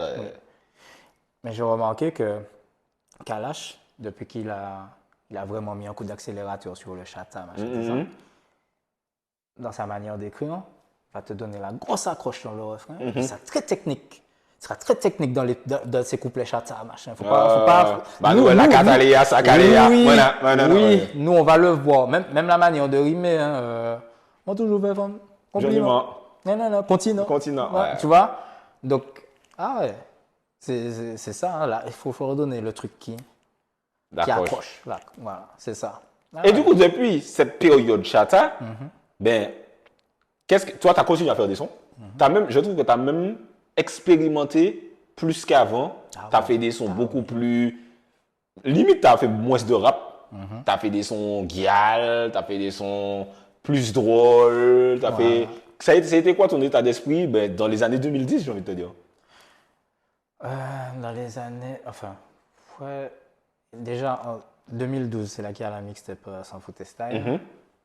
2013, 2014. Il y a en fait, je crois que 2014, 2014, je fais pas de musique du tout. Hmm. Tu vois, puis en plus, 2013, tout ça, t'as la grosse vague trap qui arrive. Tu vois, donc, frère, les caméras étaient Ah braquées oui. sur eux. Tu vois, c'était même pas trop la peine. Genre, Ah, c'est pas la peine de rapper, donc, ouais. j'écoutais plus de musique que je n'en faisais. En 2014, machin, tout ça. Et puis, je reprends vers 2015. J'expérimente. Je me pose un peu sur des instrus trap. Trappy, trap rap, tu vois, machin. Je sors une seconde mixtape en mode trippy, machin. À l'époque, je fumais un peu. J'ai arrêté d'ailleurs, parce que ça n'a pas qu'à aller, mais. Et en fait, j'ai découvert qui j'étais musicalement, si tu veux. Je suis encore en train de le découvrir là maintenant, tu vois. Pour moi, le, le virage que j'ai pris, c'est vers ouais, 2019-2020. J'ai un morceau qui s'appelle Flashback, Ok. où je raconte un peu, c'est un peu comme Plan Couchal, je raconte un peu une soirée où est-ce que t'as trop bu, machin, tout ça, et puis tout ce que t'as comme souvenir, c'est, tu sais, quand t'as déjà eu des blackouts. Alors, je ne bois pas du tout, donc non. D'accord, bon, ben, je te souhaite pas ça. Mais, en fait, j'écris ce morceau-là après avoir eu un blackout de la Bacchanal 2018. Hmm. C'est celui avec Niska, je crois. Ouais. Ouais, machin, ça. Le lendemain, je me rappelais pas de la bah- Bacchanal. Je te jure que je me rappelais pas de ce qui est passé. Et c'est dans la journée, tu as des flashbacks, tu as des têtes boules qui te reviennent, tout ça. C'est pas un bon concept pour un morceau. Et puis, mais là, mais dans le morceau, je l'ai plus adapté à une soirée, à un truc, où est-ce que tu racontes que, bon, tu as peut-être consommé un petit peu trop, machin. Après, il y a un message de prévention quand même dans le morceau, machin, tout ça. Et ouais, depuis fin 2019 jusqu'à maintenant, j'ai testé l'afrobeat, j'ai testé le reggaeton. Le reggaeton, j'ai toujours flirté avec la musique latine. J'ai toujours, l'un de mes chanteurs préférés, c'est Juan Luis Guerra. Ok. Donc voilà. Et là, on va dire qu'en 2024, j'essaie vraiment de raccourcir la distance qu'il y a entre le public local et moi. Hmm. Faire des choses qui, tu vois, trouver ces accroches-là dont on parlait, tu vois, vraiment se rapprocher de ce qu'ils aiment, tu vois, mais tout en gardant mon éthique, ma propre sauce, mon propre, tu vois. Ouais. Ouais. Là, j'ai un morceau qui est sorti qui s'appelle Dem. Tu vois, bon petit succès d'estime, machin, il y a des DJ qui le passent parce que ça envoie la patate quand même. Tu vois, mais c'est déjà plus proche de ce que le public martiniquais écoute en général. Tu l'as clippé déjà? Non, pas encore. encore, ok. Pas encore. Donc voilà, là, j'ai un morceau qui va sortir avec une jeune artiste que j'apprécie beaucoup, qui s'appelle Sassou. Ok. Tu vois, petit truc chata, machin. J'essaie de faire des feats. Tu as observé J. Cole sur ces 4 dernières années, Ouais. 3 dernières années, j'ai envie de te Ouais. dire. J'essaie de Fais des feats à faire droite, des à feats, gauche. voilà, ouais. à droite, à gauche. Mais j'essaie surtout de faire des gens venir au studio avec moi pour qu'on crée quelque chose, tu vois. Donc ça donne des morceaux différents. L'un de mes morceaux préférés que j'ai pu faire ces dernières années, il est sorti quoi, en 2022. C'est un morceau que j'ai fait qui s'appelle Body, Ok. avec un artiste que j'aime beaucoup, qui s'appelle Stormix. C'est l'un de mes morceaux préférés. C'est Ok. c'est Mikado à la prod, si tu écoutes, tu vas te dire, c'est pas le même Mikado, Ah, tu vois. Donc voilà, j'essaye de trouver un truc, tu vois. Mais j'essaie vraiment de travailler sur le core audience. J'essaie pas d'attraper tout le monde. Tu vois, j'essaie de rallier les gens à ma cause, tu vois. Mais là, tu le fais toujours en mode fun ou là, Non, c'est structuré. Ouais. Les morceaux sont sur Spotify, les morceaux ok. sortent, ils sont. Oui. Quand j'arrive avec des idées, je travaille chez Yanishi. J'arrive avec des idées, on compose, j'écris. Des fois, des fois, je préfère arriver avec juste le concept, mais j'ai pas encore écrit comme ça.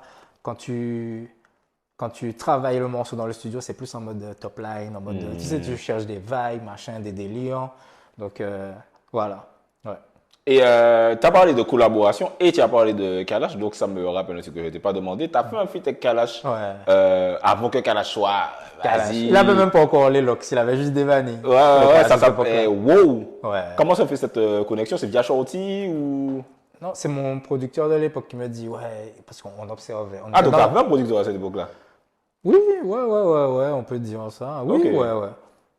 Et il me dit, puisqu'on observe un peu, et Kalash et Elvis, c'était les forces montantes de cette époque-là, 2008-2009, avec Babylon, Execute, machin, tout ça. Il me dit, lui là, faut que tu fasses un feat avec lui. Il avait déjà la vision. Il avait déjà la vision. Il me dit, frère, faut que tu fasses un feat avec lui. Et moi, je me dis, frère, ok, je savais pas du tout quoi faire. Et puis un jour, j'écoute un morceau de Trey Songz, je crois. Je ne sais même pas si on peut parler de Trey Songz. Je sais pas. Mais bon, où est-ce que la mélodie, c'est un peu celle qu'on a mis le... Ouais. Il a un morceau qui fait ça, machin. Et puis, il chante son refrain, tout ça. Ok.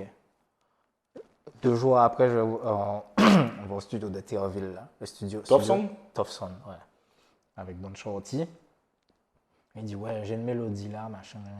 Et puis il commence à composer le rythme, machin, tout ça. J'ai dit, ouais, je pense qu'on peut lui proposer ça. Et puis Kalash est venu après. Mais tu le connaissais pas du coup à cette période-là? Enfin, personnellement.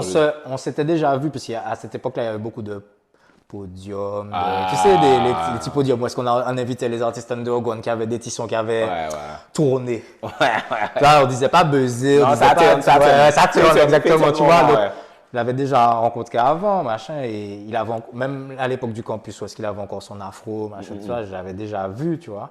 Donc, et puis, c'est comme ça qu'on crée ce morceau-là, et puis, voilà. Hein. Ok. Ouais. Parce que vous avez clippé et tout quand même, donc vous avez essayé de...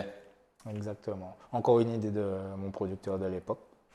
Parce que vous avez quand même fait un clip, fête, neuf, piscine, il n'y avait pas beaucoup ça. En fait, comme je t'ai dit, il y a beaucoup de trucs que j'ai fait dans le passé. En fait, tu es dedans, mais tu observes plus. En fait, ça t'arrive, mais tu ne sais pas vraiment comment t'expliquer ça, fort. Ou attends, mais en fait, tout cas, vivre lui, mais en même temps, frère, tu te rends pas compte de ce que c'est à l'époque. Tu vois? De l'impact. C'est quand je regarde, c'est quand je revois ce clip, je me dis, frère, nous essayons de faire comme Vous il avez faut, vraiment, tu vois? concret quoi. Voilà, donc go big up à lui. Hein. Ah ouais, franchement, frère, et ce morceau-là, encore le style de rime que je kiffe dans mon couplet, Saka Vivo Ghetto, ou on parle de skip hop. Moi-même, faut que poche me charger à bloc coca lâche tu vois, le style de rime de rap, mais j'ai mis un dancehall, machin, tu vois. Donc, ah ouais, franchement, c'était quelque chose. Et en parlant de, du coup, cet esprit, etc., un truc dont on aime bien dire, c'est le top 5. C'est qui? Alors, donne-moi ton top 5 rappeurs US et ensuite ton top 5 rappeurs local. Si tu en as un. Jay-Z, Nas, Biggie, Pac. Cinquième, on va dire. Cinquième. Je sais pas s'il y a un cinquième. Hein. Qu'est-ce que. Je vais pas te dire Andre 3000, c'est pas. Non. Je sais pas si. Je vais revenir dessus. Ouais. Même s'il arrive un petit peu après. Ouais. Tu vois, mais ouais. Et. T'as un top 5 français? Non, pas vraiment. Parce qu'à un moment, le rap français, j'ai décroché. Parce que, décroché. en fait, entre le rap français qui m'a influencé, que j'ai connu, et ce que le rap français est aujourd'hui, là, c'est pas quelque chose que j'écoute. Mais je veux dire all time. Top all time. All time, ça serait plus. Ou top 3. En termes de collectif, tu vois, en termes de groupe, tu vois. Moi, j'ai connu Sniper, Secteur A, IAM, NTM, comme je t'ai dit, hein, c'est cette époque-là, hein, tu vois. Mais j'ai pas vraiment de top 5 de rappeurs, machin. Mais solo, je kiffais Bustaflex, tu vois. Ouais. Tu vois, solo. Voilà, mais sinon, le rappeur français que j'ai le plus écouté, c'est Booba. Hein. Comme nous tous Donc, ce soir, ça c'est Booba. Voilà, Booba numéro 1. Hein. Ouais. Et en local, est-ce que tu as un top? Parmi les rappeurs. All time. Ça, c'est mais attends, mais toutes catégories confondues? Ouais. Parce que, frère, j'adore Bruce Little, mais je ne sais pas si je le mets dans le même top que MC Janik. Mais non, rap. Attends, rap. Ok, bon, moi, je kiffe Bruce Little. Tu vois. Toi, là, tu sais pourquoi? Parce que j'ai toujours trouvé que parmi les rappeurs locaux, c'est toi qui t'exprimais le mieux en français. En termes de texte en français, Ouais. tu nous as laissé derrière. Yeah, man. D'ailleurs, pour moi, la plus grosse démonstration de ta plume, c'est quand tu avais fait où tu te clashais toi-même. Ça, c'était en réponse à Soro. Ouais. Ça, c'était connard, ça. Hein? J'ai écouté ce morceau-là en boucle. Ouais, Parce qu'à la fin, c'est comme un film. C'est à la fin que tu as le twist. Que t'as le twist. Et Là, ça, c'est le truc. Je sais qu'il n'y a que les gens qui connaissent le rap qui ont capté. exactement. Ouais. Qui est-ce d'autre? C'est Rim, c'est personnel. Mais c'est un rappeur, c'est vrai. Oui, non, mais il a rappé aussi un petit peu avec moi, mais en fait, c'est parce que je kiffais ce qu'il racontait, en fait. Parce qu'il a, il a ce côté tonton, tu sais.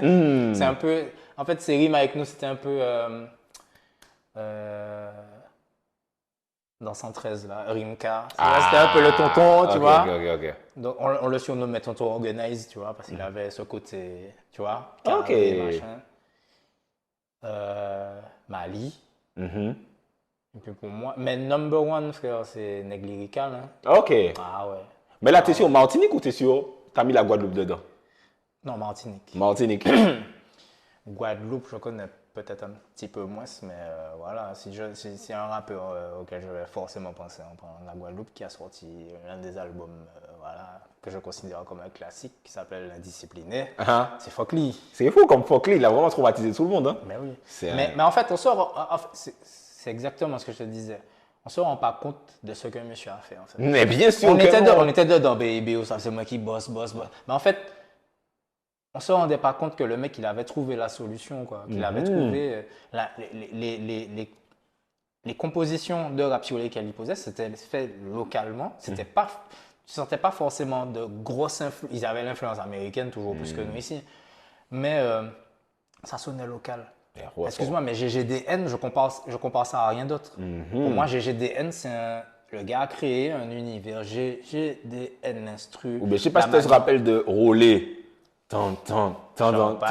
Bling, Ça, c'est un son de frère. C'est un son d'album. C'est pas tout le monde. Mais comme à l'époque, le grand public écoutait les albums quand même en entier, donc on connaissait. Ouais. Mais il a jamais fait un single, il a juste mis un petit bout. À la fin de GGDN. Voilà, vite fait. Mais sinon. Alors que frère, cet instru-là, pour moi, tu prends cet instru-là, tu la donnes à DMX. Tellement c'était puissant. Oui, frère. Là, tu sentais l'influence Rough Rider. Ouais. Là, il aurait pu... Swiss Beats, ouais. Ça, c'était une dinguerie. Ouais, Fokli, il a fait des dingueries. Mais l'album L'Indiscipliné, frère. Et pareil, j'ai un son qui n'est jamais sorti avec Jao Kings, qui est très fort aussi, Go Big Up à lui. Jao Kings. Chez des shows. Et ça s'appelait le hip-hop localement ou un truc comme ça. Et je disais, en gros, que quand Fokli a pris le virage compas, c'était la fin du rap. Parce que c'était notre gars, c'était le gars qui portait le truc. Et quand il a fait Doudou, et que ça a explosé, et que c'est devenu Missy GG, mais le gars qui faisait toujours le rap, qui essayait de pousser le truc, il n'a pas pris le virage tout de suite. Hein. Tu sais quand est-ce qu'il a pris le virage? Il a pris le virage à Wonderful, avec Fanny. C'est là qu'il a vraiment... que Missy GG a vraiment... Ouais, il a changé de nom. Voilà. Mais c'est vrai que Doudou, à l'époque, c'est différent. Ah ouais. Parce que regarde, il n'y a même pas de clip pour Doudou. Non.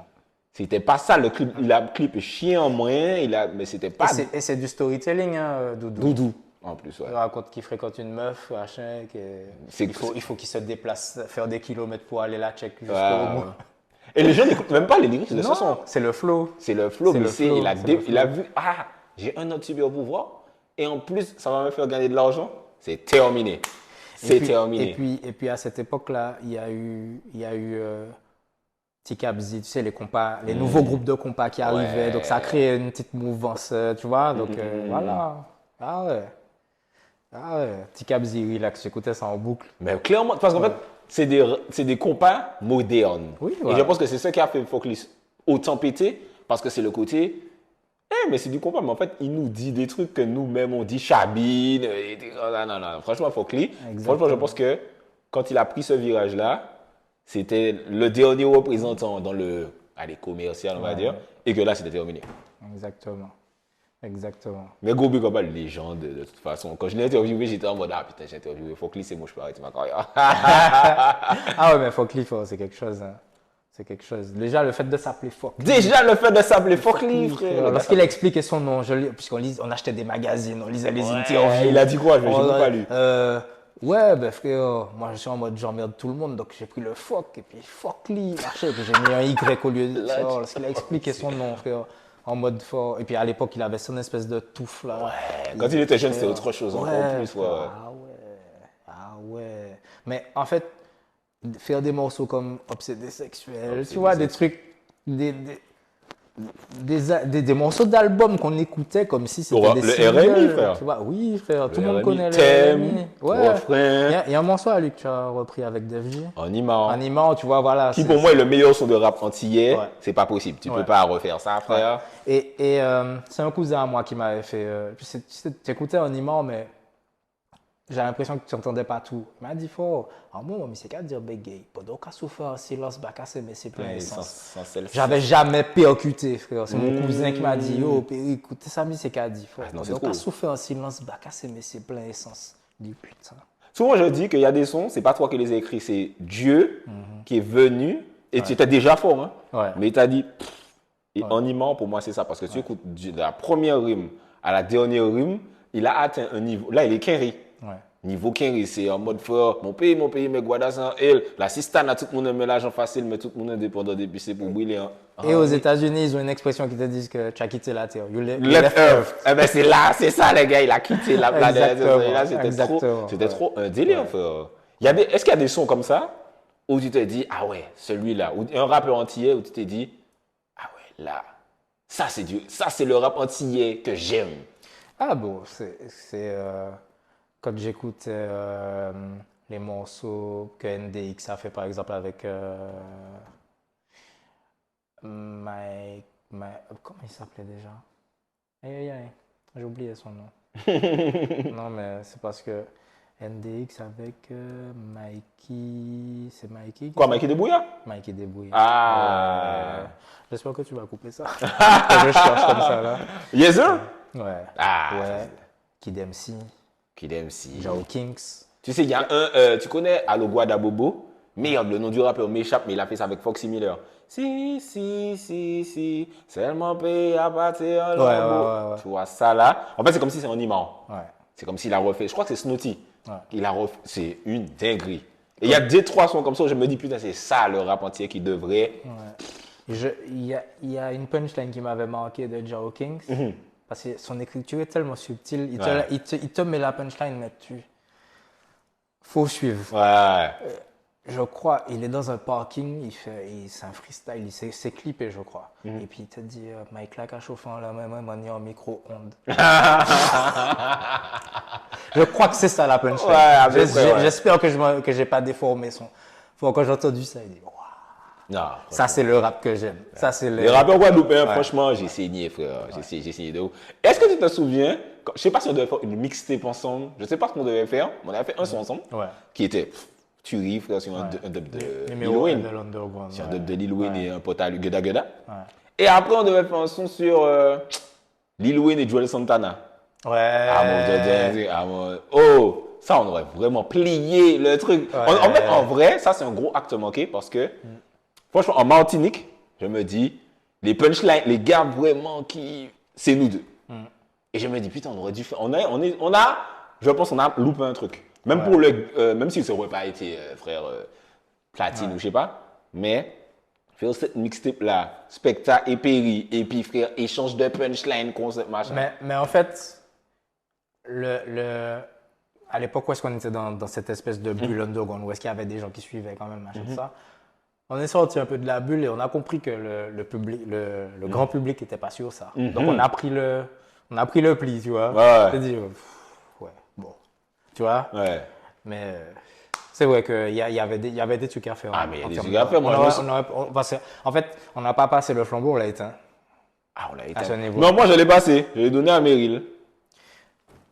Ah oui, je l'ai donné à Meryl. Non, en fait, je sais pas si on parle du même style de rap.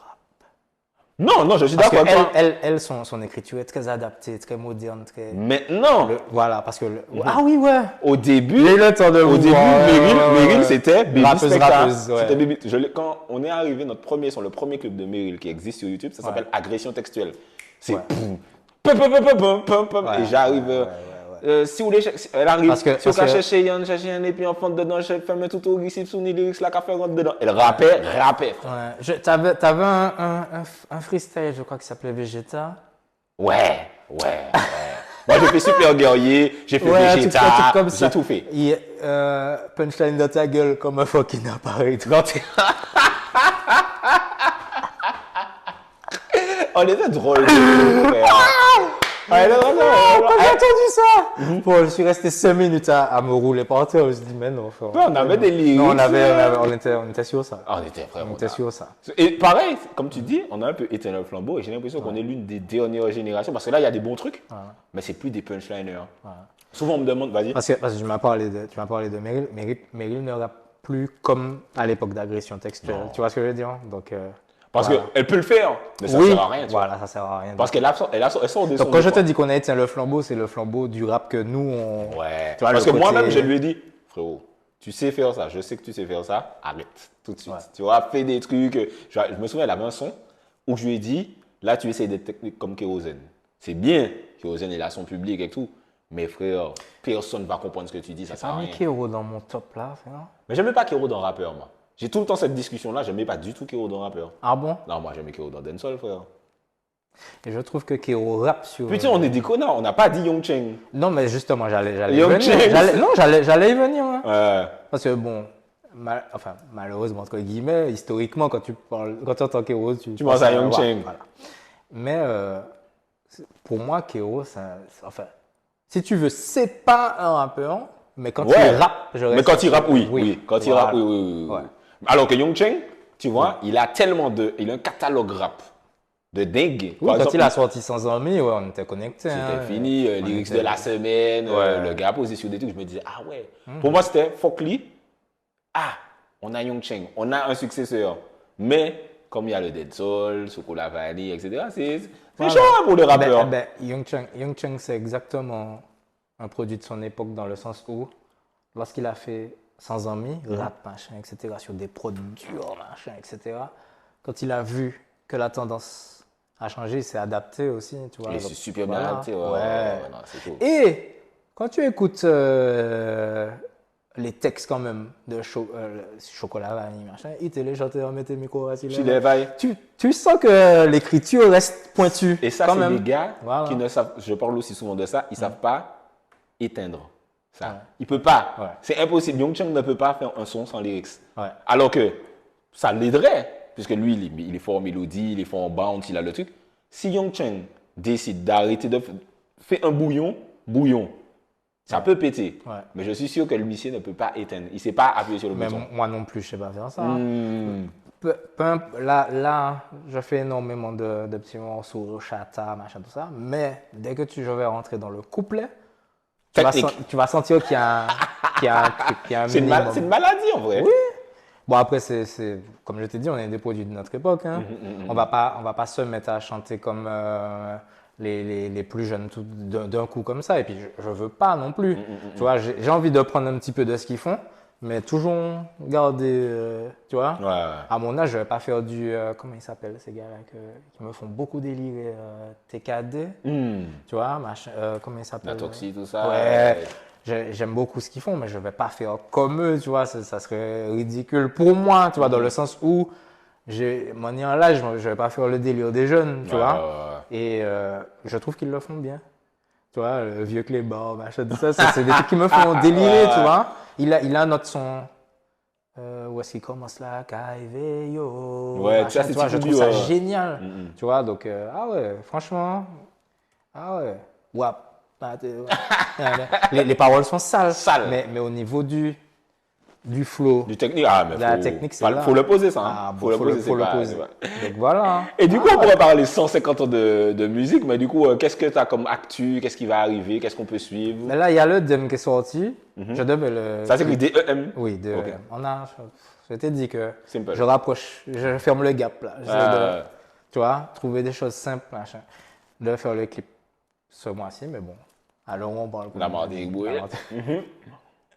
Et j'ai le morceau avec Sassou aussi à clipper, etc. J'ai un autre morceau que j'ai posé. Où est-ce que tu vas sentir que quand tu vas l'entendre, tu vas dire, ouais, il a vraiment fermé le gars. Ah ouais, ce morceau-là, le troisième morceau dont je parle, j'ai vraiment fermé le gap. Donc, ouais, je suis dans une mouvance où est-ce que j'essaye de garder mon identité, tu vois, la manière d'écrire, machin, et les mélodies, puisque je chante aussi un peu, je fais pas que toaster, rapper, tu vois. Mais j'essaie de me rapprocher du public, tu vois, parce que pendant longtemps, j'étais dans mon truc, et puis les gens qui venaient, ils étaient, tu vois, fallait venir envers moi. Ouais. J'essaie de, tu vois. Voilà. Et du coup, est-ce que tu as un mot de la fin, du coup, parce que t'as jamais fait d'interview? Vite fait, quoi. Pas beaucoup, pas comme ça. Ouais. Pas comme ça. Et encore là, on pourrait parler encore pendant. Non, on peut parler pendant tout. On peut parler pendant 3 heures. À un moment, j'ai vu qu'on a pris la tangente là. Mais là, on peut faire un podcast. On fait le podcast. Est-ce que tu as un mot de la fin pour ceux qui t'ont peut-être pas entendu depuis un petit moment ou pas entendu parler en aussi long format, quoi? Si vous voulez me suivre, suivez-moi sur Instagram. C'est là où est-ce qu'il y a tous mes derniers morceaux, mon actualité. C'est là que je partage tout. J'ai concentré. Tu vois, j'ai plus Twitter. J'ai plus de Twitter. J'ai TikTok, mais l'algorithme TikTok. C'est dur. C'est dur même pour moi. Une vidéo à 200, une note à 2000, une note à, je sais pas, tu vois, machin. Donc, compliqué. Voilà, c'est compliqué. Peut-être que toi, tu as eu un peu moins de difficultés. Après, moi, j'ai supprimé un TikTok, j'ai recommencé. J'avais 50 000 followers, mes vidéos faisaient 20 vues. J'ai dit, frérot, j'ai supprimé, j'ai recommencé. Donc, suivez-moi sur Instagram, Mr Perry officiel. C'est là que je mets toute mon actualité, etc. Les stories, si vous voulez voir où je serai sur scène bientôt. Tu vois, parce que j'ai recommencé un peu la scène. J'avais fait une scène en 2022, mais c'était à Saint-Pierre, en plein buzz de Bienvenue. Au bord des mers. Ouais, bon, l'expérience était un peu mitigée. Tu vois, l'expérience était un peu mitigée. Donc, et moi, quand j'ai des expériences, comme je t'ai dit, comme je sens pas le truc, On va faire, ok. Voilà, je me renferme un petit peu. Mais là, j'essaie, ayant des morceaux qui se rapprochent un peu plus du public local, là, je monte sur scène, tu vois. Donc, bientôt, je serai sur des circuits, si vous voulez savoir sur lesquels vous allez m'entendre en live, etc. Mon Instagram, Mr Perry officiel. Boum, suivez Mr Perry, allez écouter Dem, abonnez-vous à ses comptes, surtout sur Instagram, parce que vous avez dit que c'est là qu'il est le plus actif. Merci de nous avoir écoutés. Je suis sûr que l'interview est méga longue, mais bon, c'est une interview de rap. On est obligé d'entrer dans le non du bail. Vous savez déjà, c'est un spectacle et Mr Perry pour Parole inutile, on parle pour ne rien dire, en disant rien. On a tout dit. On disant rien, on a tout dit.